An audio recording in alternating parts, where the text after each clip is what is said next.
Political implications होती हैं, इसकी फाइनेंशियल इम्प्लीकेशंस होती हैं, इसकी लीगल इम्प्लीकेशंस होती हैं। लेकिन यहाँ क्या होता है, यहाँ किसी ऑनरेबल मेंबर ने बिल लाई और हाउस में कंसेंसस नहीं मिला, उसको कहा बिल वापस ले लो, या उसकी बिल जो है वोटिंग के थ्रू ख़त्म हो गई, तो आप ट्रेजरी बेंच वालों को तो बाहर सड़क पे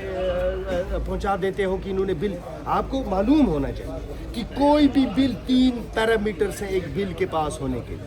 एक ये है कि इस बिल की फाइनेंशियल इम्प्लीकेशन क्या होगी, दूसरा ये है कि इसकी लीगल इम्प्लीकेशन क्या होगी,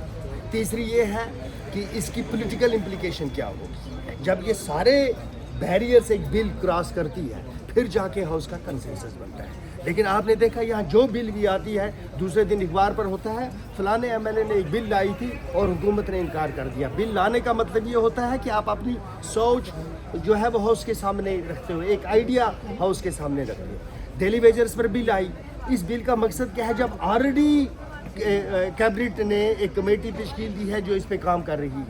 जो ही वो देख लेंगे डेली वेजर्स का कि कुल कितने डेली वेजर हैं, इसकी फाइनेंशियल इम्प्लीकेशन क्या है, और इनको जब हम परमिनेंट करेंगे तो ये बजट पे कितना पैसा इसमें आना चाहिए और वो पैसा कहाँ से आएगा, जो ही ये सारे का सारा एक शेप ले लेगा, तो इसी हाउस के अंदर चीफ मिनिस्टर मूव करेंगे और देखेंगे कि कैसे हो जाएगा। तो आप भाइयों से, दोस्तों से ये गुजारिश है कि एमएलए, हम लोगों का तो काम है सियासत करना, हमारा काम है सियासत करना, आपका काम है एक जस्ट पोजीशन से, पोजीशन ऑफ न्यूट्रलिटी से लोगों को सच बताना।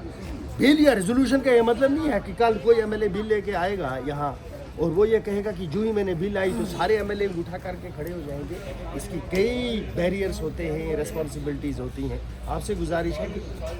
इस तरह की बातें लोगों के सामने